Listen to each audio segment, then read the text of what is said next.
నమస్కారం, welcome to I dream ధర్మ మార్గం విత్ విజిత కార్యక్రమానికి స్వాగతం.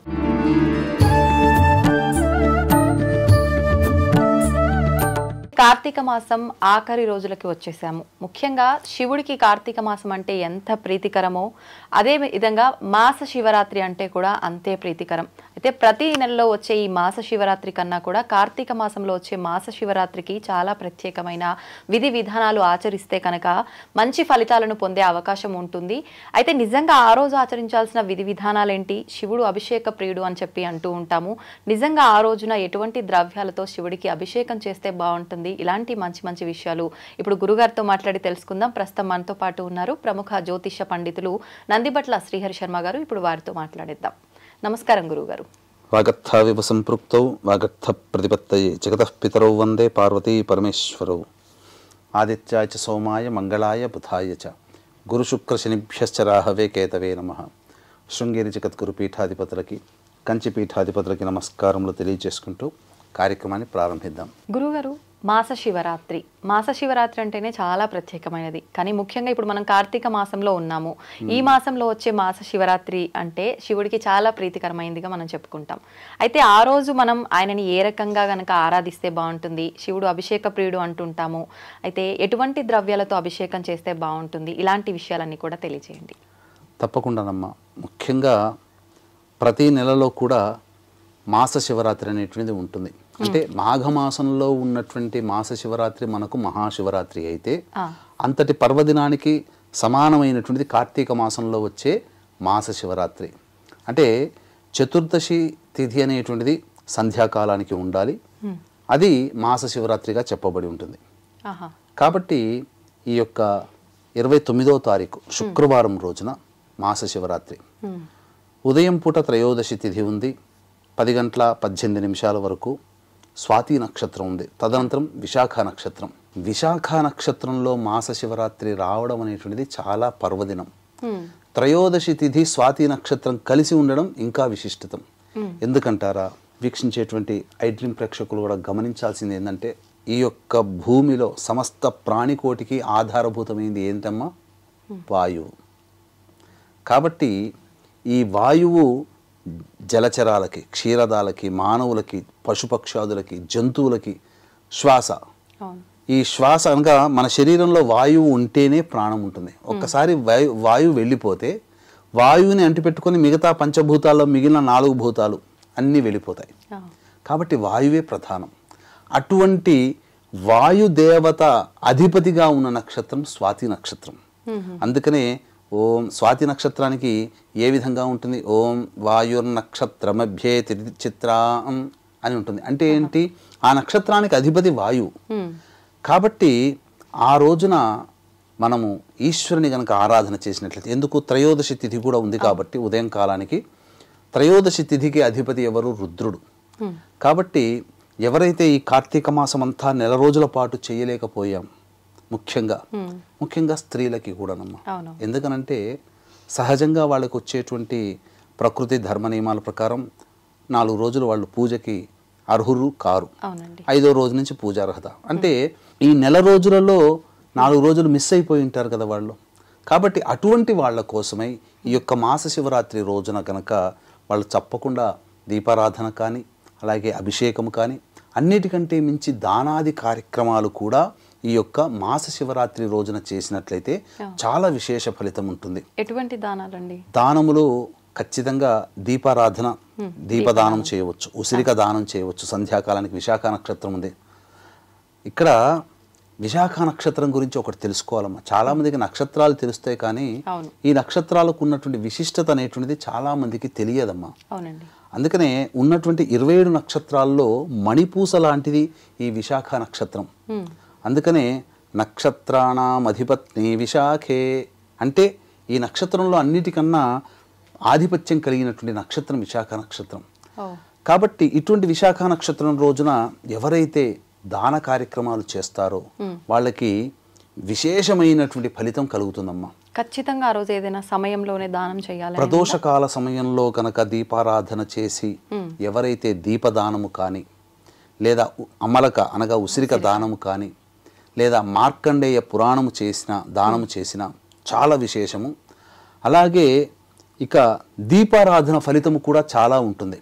కాబట్టి దీపారాధన ఏ విధంగా చేయాలి, అసలు రోజులో గనక చూసుకున్నట్లయితే ఉదయమే బ్రహ్మ ముహూర్త కాలమున లేచి చక్కగా స్నానాది కృత్యములు తీర్చుకున్న తర్వాత 4 to 6 మధ్య కాలంలో శివ చిత్రపటానికి పూలమాల వేసిన తర్వాత శివ సహస్రనామ పారాయణం, దుర్గా సహస్రనామ పారాయణం 2 పఠించిన తర్వాత పంచామృతాలు నైవేద్యంగా పెట్టవచ్చు. నైవేద్యంగా పెట్టిన తర్వాత లేదా ఆవు పాలైన నైవేద్యంగా పెట్టవచ్చు. ఇక తులసి చెట్టు దగ్గర ఆ త్రయోదశి తిథి రోజున రుద్రప్రీతి విష్ణుప్రీతి కోసమై తులసి చెట్టు దగ్గర కూడా దీపారాధన చేసి వీలైతే విష్ణు సహస్రనామ పారాయణం చేయండి. వీక్షించేటువంటి ప్రేక్షకులు కూడా మనవి. ఇక ఆ మాస శివరాత్రి రోజున సాయంకాలం 5:36, 5:30 మధ్యకాలంలో ప్రదోషకాలం ప్రారంభమవుతుంది. కాబట్టి ఈ ప్రదోష కాలంలో ఎటువంటి నియమాలు పాటించాలి అని అనుకుంటే 4 గంటలకల్లా కాలకృత్యాదులు స్నానం ఆచరించుకొని చక్కగా దేవాలయానికి చేరుకొని ఆ దేవాలయంలో ప్రదోషకాల సమయంలో ఈశ్వరుని అర్చన శివలింగం దగ్గర అర్చన చేయించుకోవాలమ్మా. మారేడు దళాలతో కానీ, నందివర్ధన పుష్పాలతో కానీ, గన్నేరు పుష్పాలతో కానీ, ఏదైనా కానీ మల్లె పుష్పాలతో కానీ, లేదా 8 రకాలైనటువంటి పుష్పములతో ఆ స్వామికి అర్చన జరిపించుకోవాలి. జరిపించుకున్న తర్వాత ఇక ఆ అర్చన తదనంతరం బయటికి వచ్చి దీపారాధన ఇచ్చినట్లయితే, దీపారాధన అంటే చాలామంది 720 ఒత్తుల్ని చేసుకోలేకపోయి ఉంటారు. ఇక చాలామంది మహిళలు కార్తీక పౌర్ణమి ముందు వచ్చే చతుర్దశి రోజున ఇలా అనేక పుణ్య ఆర్ద్ర నక్షత్రం ఉన్న రోజున చక్కగా దీపారాధన చేసుకున్నారు. మళ్ళీ ఇప్పుడు 720 ఒత్తులు దీపారాధన చేయవచ్చు, తప్పు లేదమ్మా. దానాది కార్యక్రమాలు కూడా చేయవచ్చు. మార్కండేయ పురాణం దానం చేస్తే వాజపేయి యాగం చేసిన పుణ్య ఫలితం దక్కుతుంది. అలాగే ఉసిరికా దానము, సాలగ్రామ దానం కూడా చేయవచ్చునమ్మా. చాలా విశేషం అమ్మా సాలగ్రామ దానం. తర్వాత అవకాశం ఉంటే ఇప్పుడు నేను మొన్న మురుడేశ్వర్ వెళ్ళడం జరిగింది. అక్కడ ఆ సందర్భంలో ఒక మంచి విషయం తెలిసిందమ్మా. ఎందుకనంటే చాలామందికి హారతులు ఇవ్వడం అనేటువంటిది ఈశ్వరునికి ఇంట్లో భక్తిగా చేసుకుంటారు. ఈ హారతికి సంబంధించినవి చాలా ఖర్చు వెచ్చించి కొన్ని కొనుక్కుంటారు. ఏది నంది హారతి, బిల్వ హారతి, సర్పహారతి, అలాగే నక్షత్ర హారతి, పంచహారతి ఇలా ఇస్తారు. అయితే ఇవన్నీ కూడా ఖర్చుతో కూడుకున్నవి. కాస్త డబ్బున వాళ్ళు కొనుక్కొని వాళ్ళ కోరికకు తగ్గట్టుగా ఆరాధన చేసుకోవడం. కానీ అందరికీ అంత డబ్బు ఉండదు కదమ్మా. అయితే నేను చూసింది ఏంటంటే ఆ మురుడేశ్వరికి 30 ఒత్తులు కలిపి ఒకే దాంట్లో పెట్టి హారతి ఇచ్చారు. అంటే మాసం రోజులు చేసిన పుణ్య ఫలితం దక్కుతుంది కదమ్మా. అందుకని 30 ఒత్తులు పెట్టి ఆ దీపారాధన చేసి స్వామికి హారతి ఇస్తే చాలు. ఇక నంది హారతి, బిల్వ హారతి ఇవన్నీ కూడా చేయలేని వాళ్ళు నక్షత్ర హారతి అన్నప్పుడు ఒక ప్లేట్లో ఏముందమ్మా 27 ఒత్తులు వేసి 27 వెలిగిస్తే 27 వరుసగా అవుతాయి కదా. ఆ వరుసగా స్వామి వారికి హారతి ఇచ్చిన 27 హారతి. మనము చూసినట్టుగా ఇంతింత పెద్ద పెద్దగా హారతులు కొనుక్కోవాల్సిన అవసరం లేదు. డబ్బున వాళ్ళు కొనుక్కుంటారు. మనం ఎప్పుడు మన ఐడ్రీమ్ పక్షపాతం ఎప్పుడు కూడా సామాన్య మానవుని దృష్టిలో పెట్టుకునే చెప్పేటువంటివి పరిహారాల్లో. కాబట్టి ఆ విధంగా చేయవచ్చు. ఇక 30 ఒత్తులు పెట్టి కూడా దీపారాధన చేయవచ్చు. తర్వాత ఇంకా విశేషంగా నంది చిత్రం దొరికిందనుకోండి, లేదా ఒక చిన్న నంది ఆ ప్లేట్లో పెట్టుకొని ఆ నంది ముందర 3 ఒత్తులు వెలిగించి ఆ స్వామికి ఇస్తే నంది హారతి అయిపోతుంది. తప్పేమీ లేదు. ఎందుకనంటే సామాన్య మానవుడి కోసం చెప్పేటువంటి పరిహారం ఇది. ఇక బిల్వ హారతి అంటే ఒక బిల్వదళం పెట్టి ప్లేట్లో దాని ముందు 3 హారతులు వెలిగించినా చాలు, బిల్వ హారతి అవుతుంది. పంచహారతులు ఎలాగో ఇవ్వవచ్చు. అన్నీ ఉండాల్సిన అన్ని రకరకాలైనటువంటి స్వరూపాల్లో మనకు హారతులు దొరకాల్సిన పని లేదు. 360 + 360 720 ఒత్తులు కూడా హారతి ఇవ్వవచ్చు, తప్పులేదు. అన్నిటికంటే ముఖ్యంగా దీపారాధనలో నాకు తెలిసింది ఏంటంటే రథహారతి అని కూడా ఒకటి ఉంటుందమ్మా.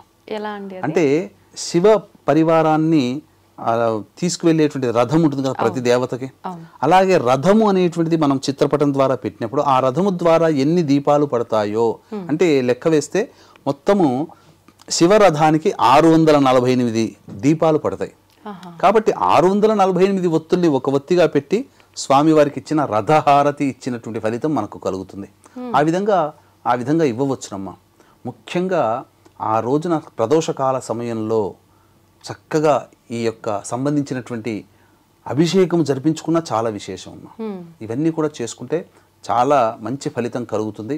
అన్నిటికంటే మించి చాలామంది తెలుసుకోదలిచినటువంటి విషయం ఏంటంటే, వీక్షించేటువంటి ప్రేక్షకులు కూడా ఈశ్వరుని ఆరాధన చేయలేకపోయామే అని తపన పడేటువంటి వాళ్ళు, అయ్యో ఇంకా కొన్ని రోజులైతే అయిపోతుందని చెప్పి బాధపడేటువంటి వాళ్ళు. ఎందుకంటే భక్తికి ఎక్కడ కొలమానమమ్మా. కాబట్టి ఇప్పటి వరకు ఈశ్వర అభిషేకం కానీ చేయలేని వాళ్ళు ఉంటారు కదా, మాస శివరాత్రి రోజున అభిషేకం చేసుకుంటే చాలమ్మా. కనీసం శివానుగ్రహము పొందడానికి ఇంకా కార్తీక మాసంలో ఒక్కరోజైనా నేను అభిషేకం నిర్వహించుకున్నాను అనే ఒక తృప్తి ఈశ్వరానుగ్రహం కంటే ఎక్కువ ఏది కాదు. తల్లిదండ్రులు ఎంతటి దైవతా స్వరూపంలో ఈ జగత్తుకే తల్లిదండ్రులు లాంటి వాళ్ళు పార్వతీ పరమేశ్వరులు. వారి కోసం కేటాయించుకోవడానికి ఒక్కరోజు దొరికినా చాలమ్మా, మన జన్మ ధన్యమైనట్టే. ఆ రోజున మాస శివరాత్రి రోజున 29వ తారీఖు రోజున ఈ విధంగా చేయవచ్చు. అయితే వివిధ సమస్యలతో బాధపడేటువంటి వాళ్ళు ప్రదోషకాల సమయంలో, అనగా ఈ ప్రదోషకాలం కంటే కొద్ది ముందు సమయం, అనగా 4 గంటల నుంచి ప్రదోషకాలం అయిపోయేంత వరకు ఎటువంటి ద్రవ్యములతో అభిషేకం చేసుకుంటే విశేష ఫలితం ఉంటుంది అనే విషయాల గురించి తెలుసుకుందాం. ముఖ్యంగా సమస్యలు ఉన్నవాళ్ళు, విద్య, వివాహము, ఉద్యోగము, దాంపత్యము, ఈ సంబంధించినటువంటి ధనపరమైనటువంటి సమస్యలు ఉన్నవాళ్ళు ఏ విధంగా చేసుకోవాలనుకున్నప్పుడు కొన్ని హోరలు అనేటువంటి మనకు ప్రధానమమ్మ. ఆ హోరల్లో ఆయా సంబంధమైనటువంటి సమస్యలు ఉన్నవాళ్ళు పరిహారాలు పాటించుకోవాలి. వీక్షించేటువంటి ప్రేక్షకులకి గమనిక, ఈ యొక్క పోలి స్వర్గము పొందినటువంటి రోజు పోలి పాడ్యమి. ఆ రోజున జాతకరీత్యా విద్య, వివాహ, ఉద్యోగ, దాంపత్య, సంతాన, అనారోగ్య సమస్యల నివారణకి మరియు వృషభ, మిథున, కర్కాటక, సింహతుల, వృశ్చిక, మకర, కుంభమీన రాశిలో జన్మించిన వారికి శనిదోష పరిహారార్థమై సర్వదోష నివారణ పూజలు, హోమాలు పర్హేటు 1500 రూపాయలకి గోకర్ణ క్షేత్రంలో కార్యక్రమాలు చేయించడం జరుగుతుంది. అవకాశం ఉన్నవాళ్ళు కార్యక్రమ తదనంతరం కాంటాక్ట్ చేసి మీ గోత్రనామాలు నమోదు చేసుకోవచ్చు. ఇక శుక్రవారం రోజునమ్మ మనం గమనించుకున్నట్లయితే ప్రదోషకాల సమయం అనేటువంటి దాంట్లో అర్చన చేసుకోవాలని చెప్పాం. ఉదయం పూట ఏ విధంగా చేసుకోవాలి? 6 గంటల 18 నిమిషాల నుంచి 7 గంటల 18 నిమిషాల వరకు శుక్రహోర. కాబట్టి వివాహ సమస్యలు, దాంపత్య సమస్యలతో బాధపడే వాళ్ళు పటిక బెల్లం పొడిని నీటిలో వేసి ఆ నీటితో అభిషేకం చేసుకోవాలి. తర్వాత వ్యాపార సంబంధంగా, ధనపరమైనటువంటివి, బుద్ధిపరమైనటువంటిగా, విద్యాపరంగా ఉన్నటువంటి సమస్యలు ఎదుర్కొనే వాళ్ళు ఆ యొక్క ఈశ్వరుడికి తేనెతో అభిషేకం చేసుకోవాలి. అలాగే మానసికంగా వివిధ రకాలతో ఇబ్బందులు పడేటువంటి వాళ్ళు, చికాకుగా ఉన్నవాళ్ళు, ప్రశాంతత లేని వాళ్ళు ఆవు పాలతో అభిషేకము 8 గంటల 18 నిమిషాల నుంచి 9 గంటల 18 నిమిషాల మధ్య కాలంలో, అనగా ఇక్కడ 9 గంటల 18 నిమిషాల నుంచి 10 గంటల 18 నిమిషాల మధ్య కాలంలో శనిహోర ఉంటుంది. కాబట్టి నవగ్రహాల చుట్టూ శివాయ నమః అంటూ 27 ప్రదక్షిణలు చేసి 9 గంటల 18 నుంచి 10 గంటల 18 నిమిషాల మధ్య కాలంలో శనికి తైలాభిషేకం జరిపించి అర్చన చేసుకుంటే శని దోషం తొలగిపోతుంది.